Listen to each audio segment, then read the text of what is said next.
another edition of the Uncensored Truth Podcast. I'm your brother, old guy from Hip Hop News Uncensored, and sitting across from me is my co-host. What it do? What's good? It's your brother Sam Man, Viral Hip Hop News.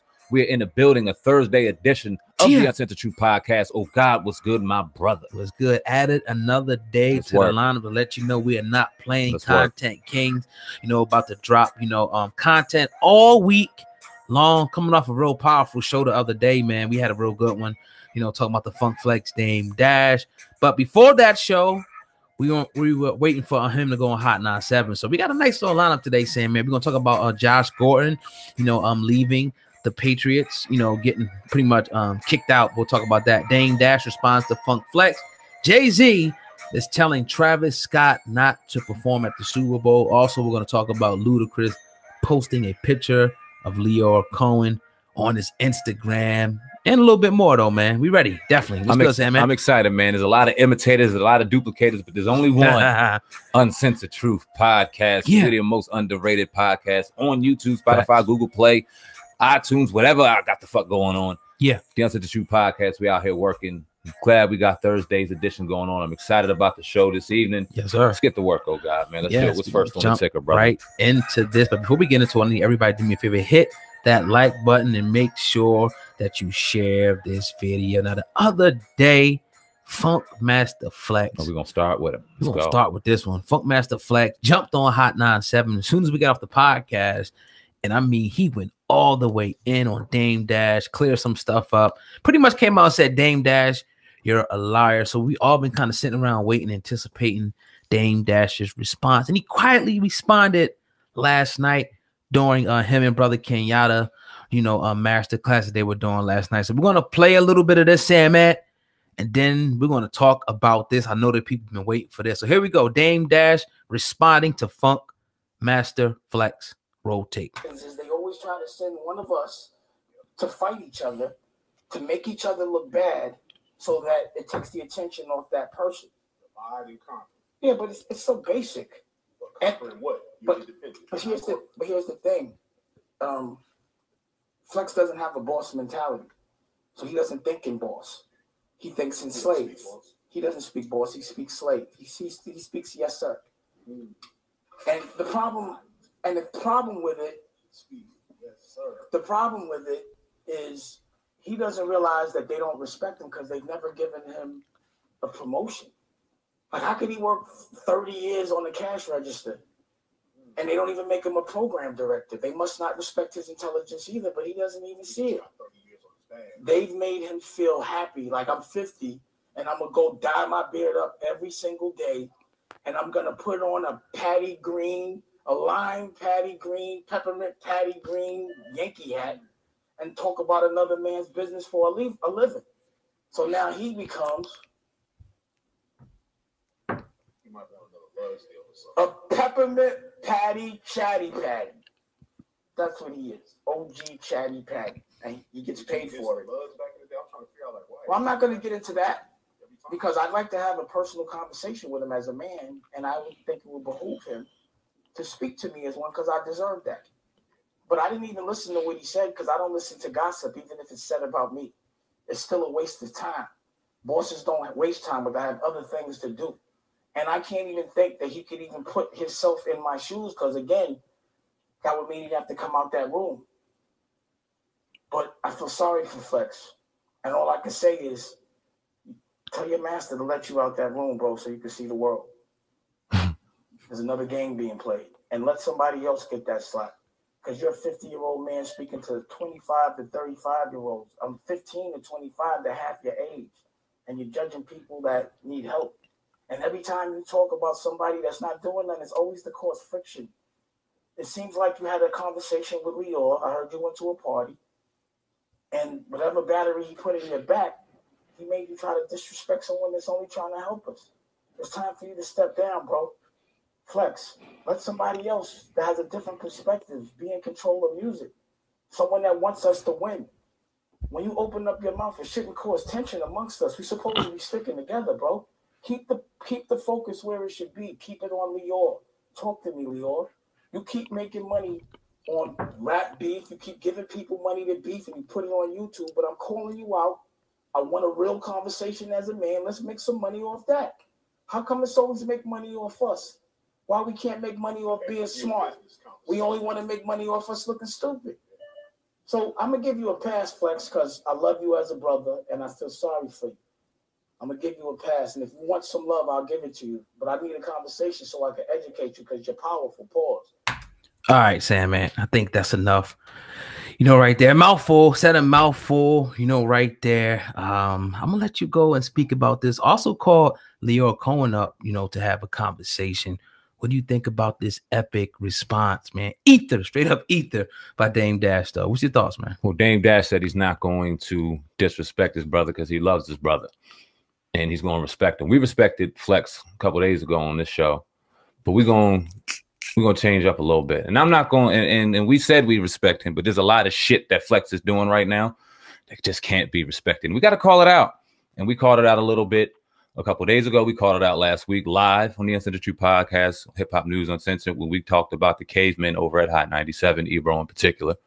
And it looks like our man Flex, your man Flex, jumped right on the boat of the caveman Hot 97 to try to keep this sinking ship abroad. And it's failing. It's failing miserably. It's failing horribly. And the one thing that I just can't respect, I can't respect it, is a man doing another man's goddamn bidding. I can't respect it. Now, we all have jobs we're supposed to provide for our family. I ain't talking about that.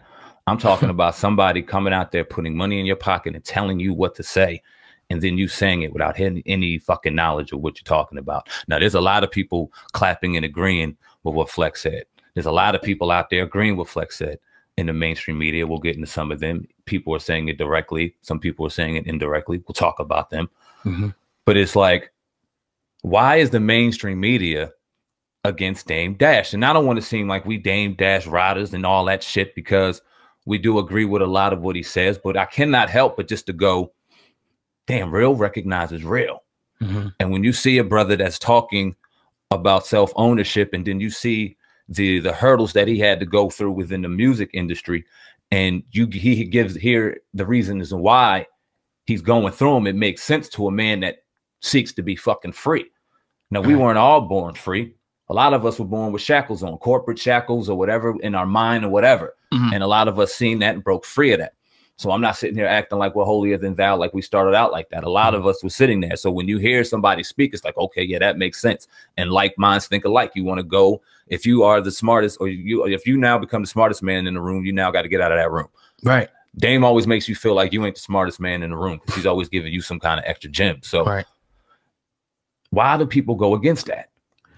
You know, I can see why. You know, now I get it. You know, all as much as we can flame Hot 97 and we can flame Funk Flex and his due, the reason why Dame Dash is saying he's feeling sorry, you know, for Funk Flex is simply because if you just look at a country like America, who has a history of slavery, you know, servitude, and then you have this guy, you know, who comes in an art form where people are able to, you know, escape this, make money. People come out of the inner city. You have this one guy who is known for putting more limitations on these artists, taking more of their money that comes in, as opposed to, you know, helping them. We got him on record already sitting up here saying that, you know, about the opioid epidemic. We're not gonna go too far into that, but if y'all remember the Breakfast Club clip, we know. So we can always talk about culture vultures, you know, all day, but when Funkmaster Flex now takes this position now to shield this guy and talk for him,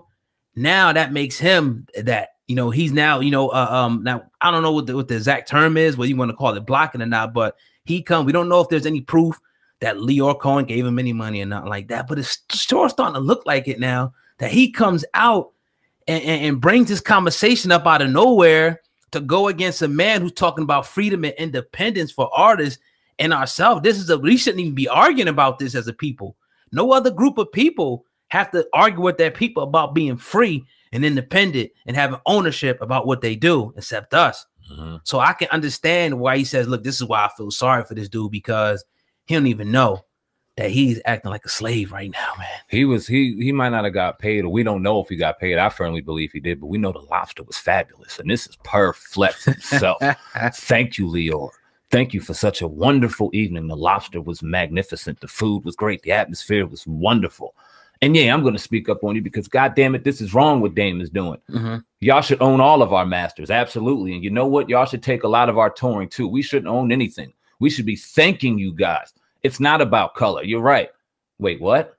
That's what you're saying, Flex. And it's a shame, man, because you've had and we've given you respect because we grew up on you during your heyday when Hot 97 was the pinnacle station in America, not just New York, when everyone throughout the country wanted to hear what Hot 97 had to say. Facts. And you were the staple of that. You definitely were. And a lot of other personalities out there.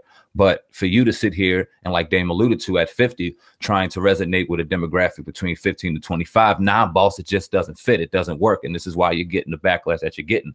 This is why you're turning off your comments on IG, because you don't want to hear the truth. You want to sit there and act like you're spewing the truth. Hashtag Dame is a liar, like you're trying to start a movement. Seems as though something's trying to get started. And why, which I don't understand, but then it also makes sense. You want to start this movement so that you can kind of get people against Dame, self-ownership, this and that and the third. Let's get on Lyor's side. Let's make sure Hot 97 gets some controversy, because I'm going to keep this going. I'm going to keep people mad at me because now Hot 97 is getting attention, but they may not be getting attention that they want, because I'm about to tear their ass up because they deserve it. And I'm thinking and begging the question, is it time for a new regime to come into town like Dame was alluding to? And does Hot 97 need to get themselves cleaned out before they're at the bottom? I made a title on YouTube on my platform, Viral Hip Hop News, is Hot 97 on the verge of running out of business. Now, not based off the fucking Kodak Black interview, of course, but I'm talking about years down the road. When we look at it, are they in danger of really losing their position when it comes to being one of the pinnacle stations and platforms for people listening to hip hop? Are they in danger of that? And I say absolutely, especially when they got them people in there doing what they're doing. Nothing. Yeah. Bro. It might be already, pretty much on the way out the door. And this, for me, I was kind of riding hard with them, trying to, just be a devil's advocate on the whole conversation about Hot 97. But with this latest move right here, it's like, my thing is just don't say nothing at all. But for Flex to come out now and just to put this out there and put all this negative energy out there and go against a man like what Dame Dash is trying to do right now, it just baffles me, man. It's real sad to see, this happened in hip hop, for real. I thought Flex, a couple weeks ago, we was giving him mad, props about how he was moving the culture forward and at least giving artists a platform, real spitters and all that. But now, this sucks, man. So, get the book Culture Vultures if you want to know more about that whole aspect. Because Funk Flex, he dropped a post earlier, pretty much talking about that it's not about color. And Dame Dash, like you said, never said the culture vulture was about being color. He talked about black culture vulture, as well. So, if you're for, somebody who's going to rape the culture and continue to exploit us and push drugs and stuff on there, be for that. But if you're about cleaning it up, and showing these rappers that they could do more and be independent and keep more of their money, then, it's two sides to the story. Funk Master Flex clearly showed where he's at, and I think that regime is already done. It's already new people now starting to come up, and especially with the internet and YouTube like that, and filling those shoes. So definitely agreed. Yes, sir. But that was another segment on the Uncensored Truth podcast with your brother Oh God and Sam Man, talking about this. Not to get too far off this subject today, I'm gonna put this on the screen real quick for the fam. Ludacris, your boy Ludacris, from Georgia down there, put up a post in the midst of all this. Lyor Cohen, Jay-Z, Dame Dash, Funk Master Flex going back and forth. And y'all can see it there, and it says TBT 2000s Def Jam Family. You see it right under there.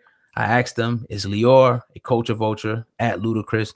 I wanted to know. And people underneath the comments, I actually just seen it, to confirm what I'm saying. They like, yo, why would you post this picture at this time? And do you support Lyor Cohen? Sam, man, what are your thoughts? Is it just coincidence? Or what do you think about, what are your initial thoughts on Ludacris posting, this picture of him, Jay-Z, Lyor Cohen? It says 2000s Def Jam Family.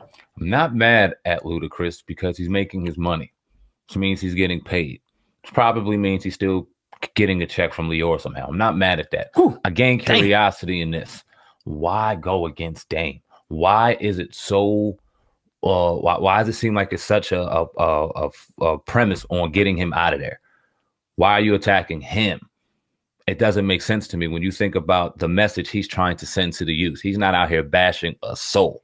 He's not out here saying anything outside of a culture vulture, somebody that's stealing something from someone else's culture, which you see people fighting wars over. He's sitting here simply saying it and trying to get people awareness of what's going on, and they condemn him for it. It really makes no sense to me. And it just goes into a bigger picture. Like, they don't want that message out there at all. Self-ownership, independence. Right. They don't want it out there because the music industry is losing tons of money because more and more people are getting hip to the fact that independence is where it's at. And there's some real fuck-ass independent labels that we're about to get on real soon because they're no better than a lot of the major labels, if not they're worse. And I can't wait to get various artists' perspective on that. Definitely. But the day of the label is dying, period. And when you see that, you got to get a lot of the people that did make some money that you still have in your pocket. Yo, man, talk, man. We need this marketing going on. We need this to work. What do you think about, though? Let's talk about this aspect. We didn't really cover this about, you know, the both sides of it. Let's talk about Funk Flex's argument a little more.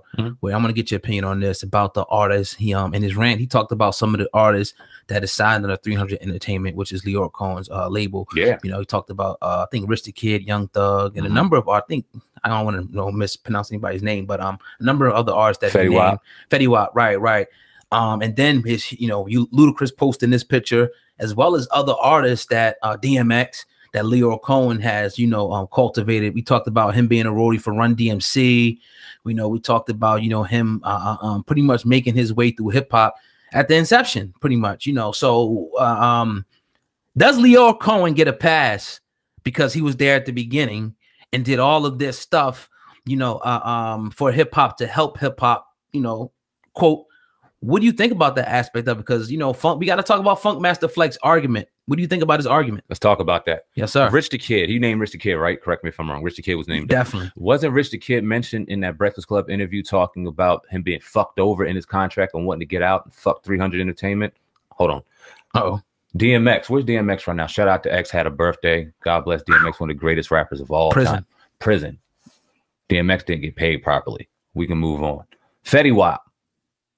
What's going on, Fetty Wap?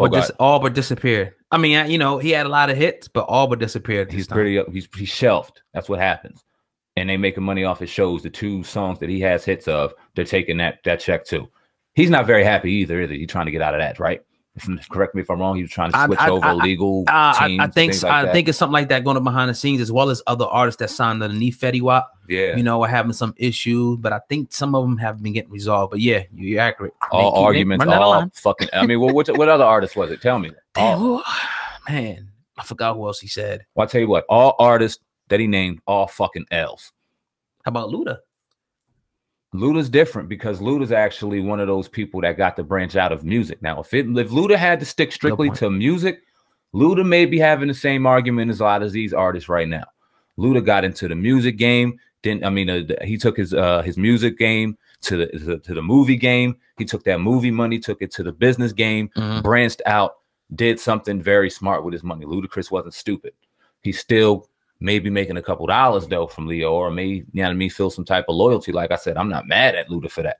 It just begs the question, why go against Dame? Because that was a shot. Not only was a big to Lyor, but that was a little bit of a shot at Dame too. And I asked why on that. So you think that him posting that picture is a shot at Dame Dash? You pick sides in this situation. It's either one side or the other. It has to be. I mean, I'm not trying to real talk. So if you don't want to choose a side because you may have some loyalty to Lyor because he really did get you some good checks, but you agree with Dame, you say nothing. But you chose a side, so you're going against the other side. It is what it is. Yeah, man. I just don't get it. But you know, hopefully we'll be able to have these people to say we're not the type of journalists that'll actually just want to make videos about people. We actually want to get it from the horse's mouth. So if anybody, you know, wants to answer that in front of the media, in front of the people, you know, we'll be more than happy. Ludacris, anybody, you know, to you know, talk to him. But another artist, another story popped up. Young Thug's another one that he mentioned. How's he doing? Yeah. I just had to throw it out there real quick. And as far as his problems, let's get into Young Thug real quick, just to add on to this conversation. Right. Because Flex threw Young Thug out, sitting here about to go to prison, in and out of the courtroom for drug issues and things like that. Something that Lyor said, hey, y'all, I'm gonna make all the money off you if I want to, but I'm not gonna tell you you're stupid for doing it. But I'm not gonna get you any help. His brother don't need help. As he's going out there, going through the laws and the shit he's going through in Georgia, he don't need help. He don't need a shoulder. He don't need somebody, no guidance. You don't deserve He doesn't deserve that. Making you millions of dollars. Flex. Guess who else? Oh, man. Famous Dex. Oh. Wasn't that the dude that was on a thing passing out the other day? Sherman. Famous Dex. Yeah. And I don't mean to call him that, but let's keep it real. And I seen somebody, and now the reports after I put that out, it's funny that now his team are looking to intervene on what's going on because there's some more serious shit going on with that brother that needs to be addressed. He looks crazy. That wasn't just him smoking and tired after 4 a.m. We done took New York trips. We done been 2 or 3 days working. Before we go to sleep, we smoking a J. I ain't never got on live and nodded off in front of nobody. To myself, maybe. Not in front of the camera. I'm aware. So for you to do that, I don't care how tired you are. That's another drug. I've also been around people that were high off Xanax, and I've watched them nod off. I've also seen people, family members, etc., on heroin and other kind of drugs, and watched them nod off. Let's just keep it a buck. So the people around him need to put their arms around that brother and let him know he needs help before he dies like one of these other rappers and we're screaming R.I.P. Don't get mad at me. And just to close off this conversation about August 3rd, I'm actually looking on Google right now. It was a video that Dame Dash had a 300 entertainment artists. Remember, I posted that video on Hip Hop Uncensored, and he was coming out talking about 300 entertainment. So just a little perspective out there, Flex. Get the story, right. But it is what it is, man. You tuned into the Uncensored Truth podcast with your brother Old God and Sandman going in on this Thursday. That's right. We added another day to the lineup going in today. If you're listening on YouTube, do me a favor, as always, hit that like button and make sure that you share this video. Sandman, Jay-Z, what's going on with Jay-Z? What's going on with the greatest rapper of all time, man? Greatest rapper of all time, man. And we both attest that he's the greatest rapper of all time, but we both have questions sometimes on his business moves. Not his business move, but the political moves and the things that he makes. He was very outspoken today about Travis Scott. Oh, God, I don't know if you heard. Travis Scott was added to the Super Bowl show with Maroon 5. A lot of people were kind of up in arms in that. Obviously, there with Cap, the Cap movement is still going on. People are upset about the injustices, Cap being blackballed from the NFL, etc.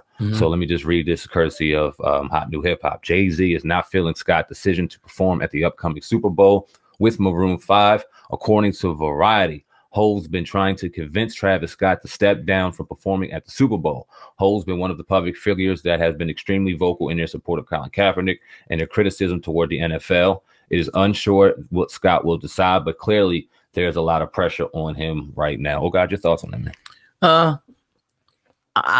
Like we were saying earlier in the pre-production, I don't get why, he's worried about, I get it. In one way, he's trying to act like there's just like this unity across, like we're together, we're not going to be doing the Super Bowl, but in reality, it's nothing like that. In actuality, it's every man for themselves, and he's probably still going to do the Super Bowl. We want to hear Jay-Z speak up about some other things, out there, instead of staying silent on all these issues. Speak up about, He does. Pick a side, Jay. He got to pick a side with this. You got to pick a side. He got to pick a side with this Lyor Cohen. Pick a side. Beef going back with Dame Dash. I don't care what happened in the past. You got to say something. Release a statement or something. Taking somebody's side. Let us know where you stand, because you always saying this little slick shit in your rhymes and stuff about, he even talks about the 300 deal and the new 360 deal. So it appears in his song that he's with Dame. But go ahead, Sam, man. I was going to say the same thing. You just piggybacked and took the words right out of my mouth. Okay. Right. He says it in his raps. Is that enough? And you basically just said, hell no, that's not enough. Because he'll talk about it all day, but you don't speak up against this. Now, we'll hear you back Hillary Clinton.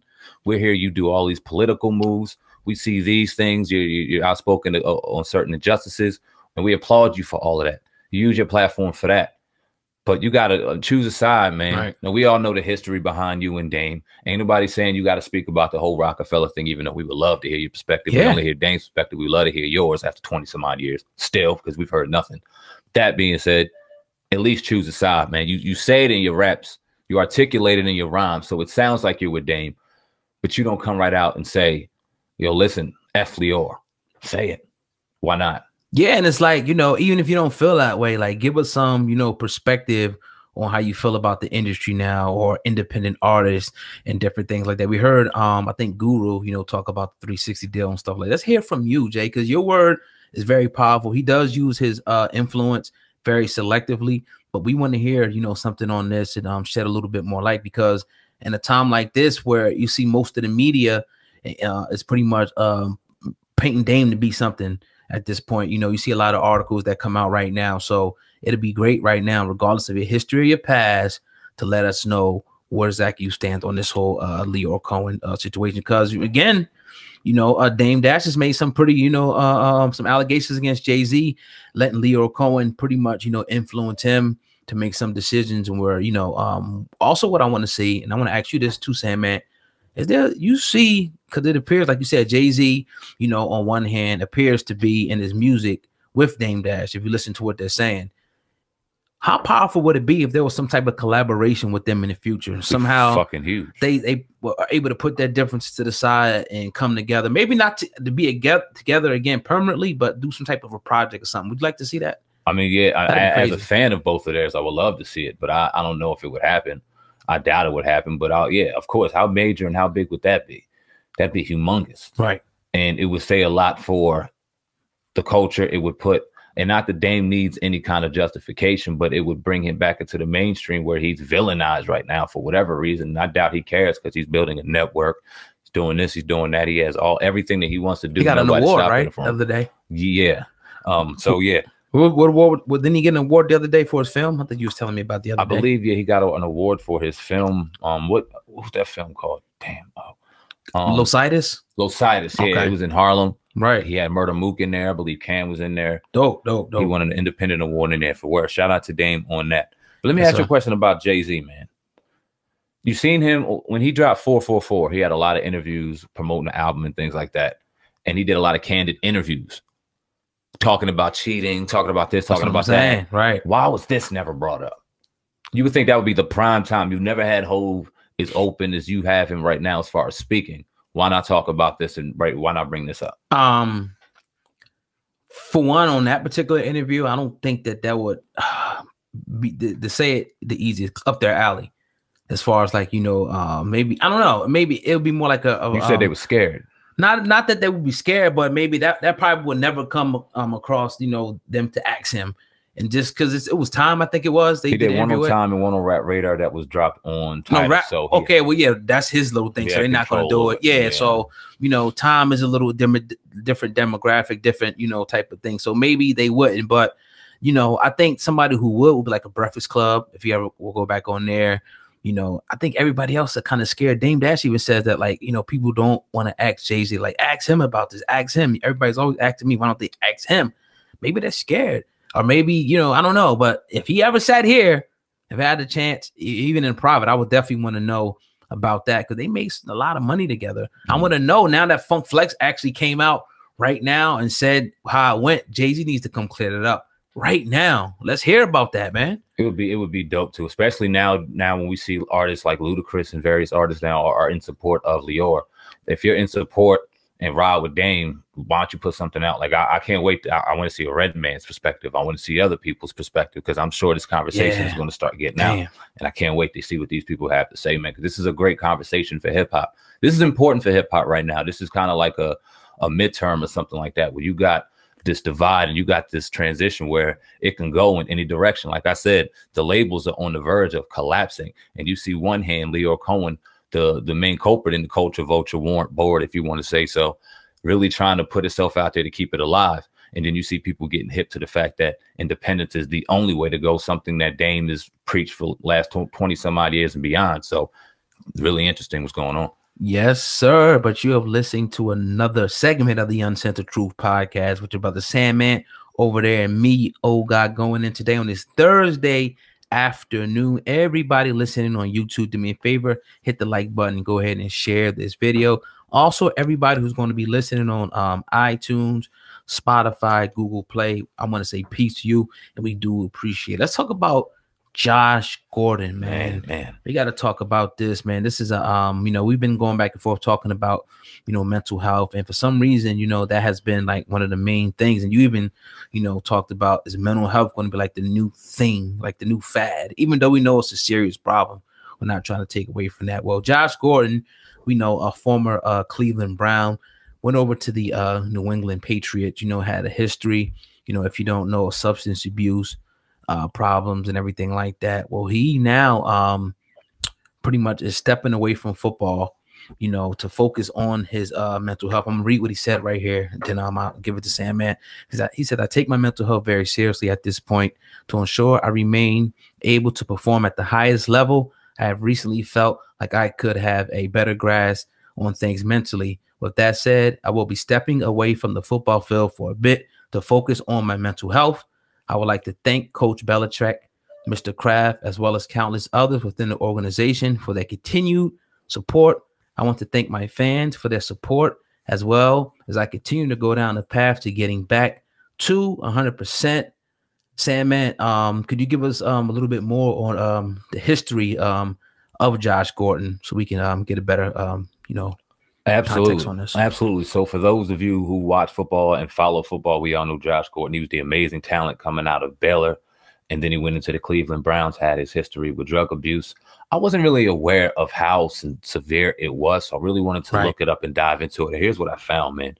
So in middle school, Gordon told GQ's Clay Skipper he first started self-medicating with Xanax, marijuana, and codeine in middle school. He said his initial usage stemmed from social awkwardness, anxiety, feelings of inadequacy, and adolescent trauma-based fear. According to Gordon, the drug helped numb those nerves so he could just function every day. When he was in 7th grade, Gordon said he took a whole bar of Xanax and ended up nodding off and drooling in class in the 7th grade. Now let's move on to his time at Baylor. Now he was obviously recruited at Baylor when he was 17 years old, was under a lot of stipulations. As a sophomore, Gordon was arrested mid-season when police found him and teammate asleep in a car in a drive-through lane of Taco Bell at 2 a.m. Officers found multiple bags of marijuana in the car, and both players was charged with misdemeanor marijuana possession.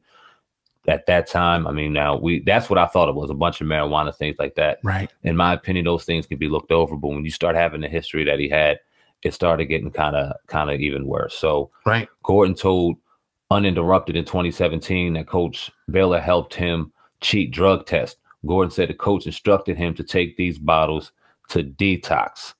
Wow. So let me see. I want to read some other things because I had some other things. Okay, so Gordon transferred to Utah where he tried cocaine. This was in 2011 for the first time. He told SI. He also began taking Adderall daily. After failing another drug test, he returned home to Houston, where he said he began selling marijuana again to support his family. Gordon took a snap at Utah instead of opting for the NFL supplemental draft in 2012. So he was done with that. Just the list goes on. And then obviously his pregame ritual, once he was taken in by the Cleveland Browns in 2012, he told GQ he had a pregame ritual where he would take bong rips or shots of Grand Marnier or whiskey before kickoff. I mean, and the list goes on and on. He was suspended 2 games in 2013 for violating the NFL substance abuse policy. In 2014, prior to the start of the 2014 season, he was arrested for DUI in Raleigh, North Carolina. According to police, he was pulled over before 3 a.m. for driving 50 miles per hour in a 35-mile-per-hour zone. His blood alcohol level, was 0.09, 1 point over the legal limit. 2015, he was suspended for another violation of alcohol. 2016, he was reinstated but denied by the league for another failed drug test. So, I mean, this is something that he's now, I believe, 27 years old, if I'm not mistaken. April 13th, 1991, he was born. So he's been dealing with issues, you figure, since he was 12 years old. Yeah. This is deeper than rap. This is deeper than football. He's an incredible talent. He was kicking ass out there for the Patriots after being off the field for years and years and years and dealing with what he's dealing with.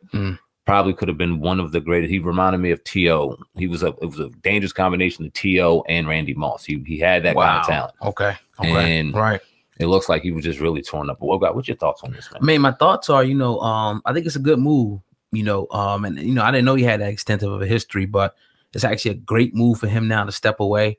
Right now, forget about football and get yourself together. Maybe there's a chance of him coming back. We've seen players do it. Michael Vick, after being in prison, he came back relatively full strength.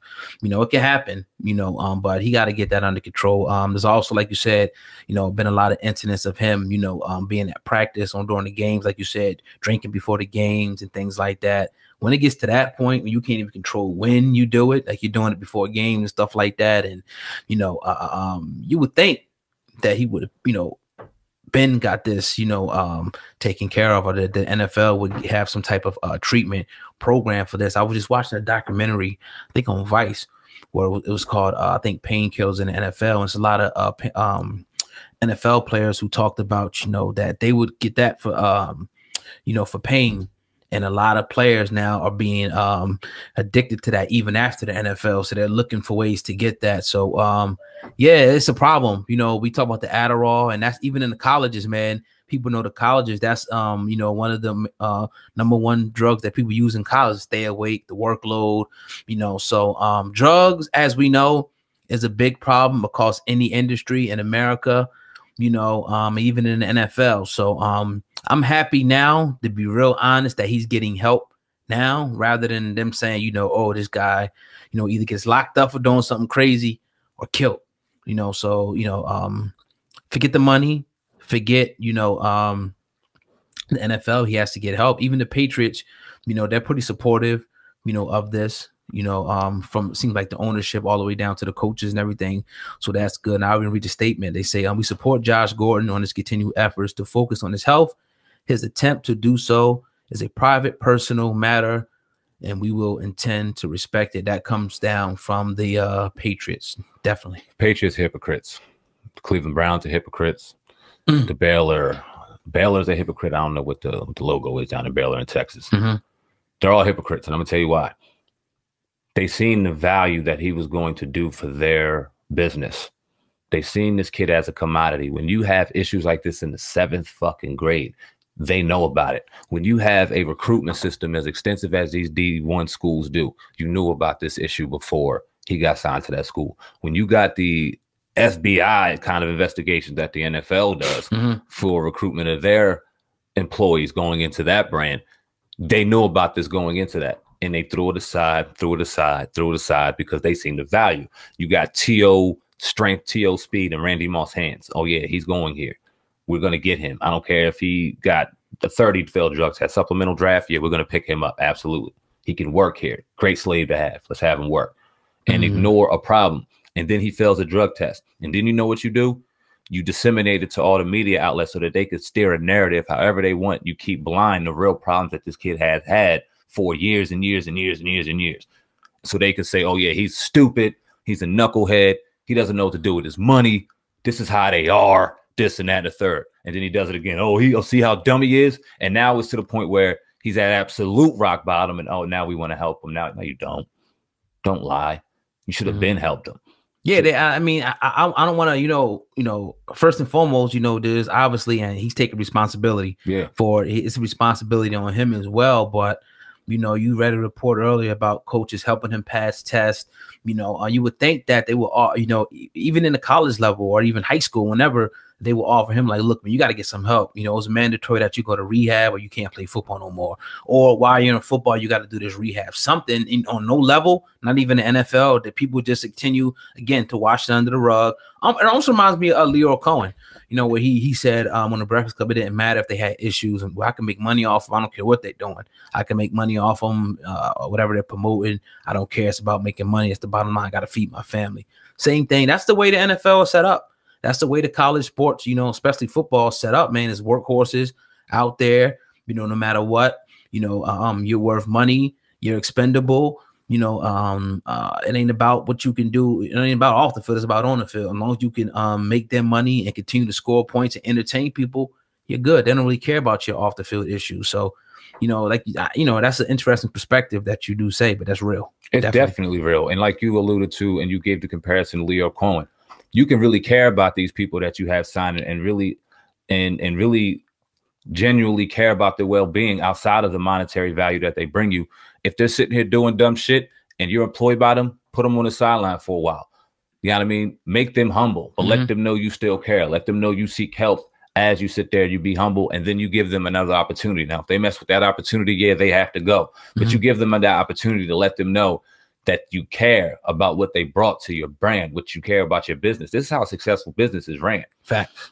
You got to care about the people that help you build it. You got to care about your employees. Yeah. And if you let them, if you just make money off them and just run them, and then throw them away the second they're expendable, how do you expect anybody to appreciate it? And then the monsters that they are, now you have a media and mass medias being able to stare a narrative of the very employees that you throw away without them even being able to have proper context to the real story. It's fucked up, man. Yeah, man, definitely, man. But yeah, man, that's another segment of the Uncensored Truth podcast, the most underrated, underappreciated podcast in the world. We do appreciate each and every one that takes their time out to listen to this podcast on wherever you're going to hear it, man. Another one in the books, and man, it's been a great one. It's a quick recap, man. We talked about the Dame Dash Funk Flex today. Just got finished wrapping up Josh Gordon. You know, Ludacris looking like he's riding with Lyor Cohen. You know, obviously, you know, we talk about Jay-Z and Travis Scott, man. Going in today on this Thursday, added another day to the lineup. Yeah. Excited, man. Very excited. We got the live Uncensored Truth all the way uncensored exclusively on Hip Hop News Uncensored tomorrow at 8 p.m. That'll be Friday at 8 p.m. We're very excited about that one. Like Oga said, we just added another day, Thursday evening, for you guys listening and viewing. Pleasure. Hope you guys enjoyed another edition of the Uncensored Truth podcast, the most underrated podcast out there today. Listen to us on iTunes, Spotify, Google Play, and all major online outlets, or watch us exclusively on YouTube, Viral Hip Hop News Uncensored, or the official Uncensored Truth podcast channel platform, which you can find on both platforms, Viral Hip Hop News or Hip Hop News Uncensored. Subscribe to that now. Yeah. Oh God, that's all I got, man. Excited, dope show. Yes. Can't wait to get this popping. Can't wait to get the viewers in the comments rolling. Yes, sir. Yes, sir. And shout out to everybody on iTunes, Spotify, and playlist. Google Play. Google Play. You know what I mean? Shout out to everybody, you know what I mean, that's gonna listen to this, man, while you're in your car, you're riding. We do appreciate it. I definitely want to let y'all know that, especially everybody on YouTube. If you're looking for some great articles, make sure you go to hiphopun.com. That's hiphop, the letter UN.com. You can find us, or me, at Hip Hop Uncensored on social media. That's all I got, man. Indeed. Find me on IG at viral_hip hop news, Twitter at viral hip hop news. If you're looking for inquiries on how to get your stuff promoted on Viral Hip Hop News Uncensored, you just want to drop some love, DLS Media Inc. The number 1 at gmail.com. DLS Media, the number Inc. the number 1 at gmail.com. Yes, indeed, man. Love y'all. Yes, sir. On that being said, man, we out of here. Peace.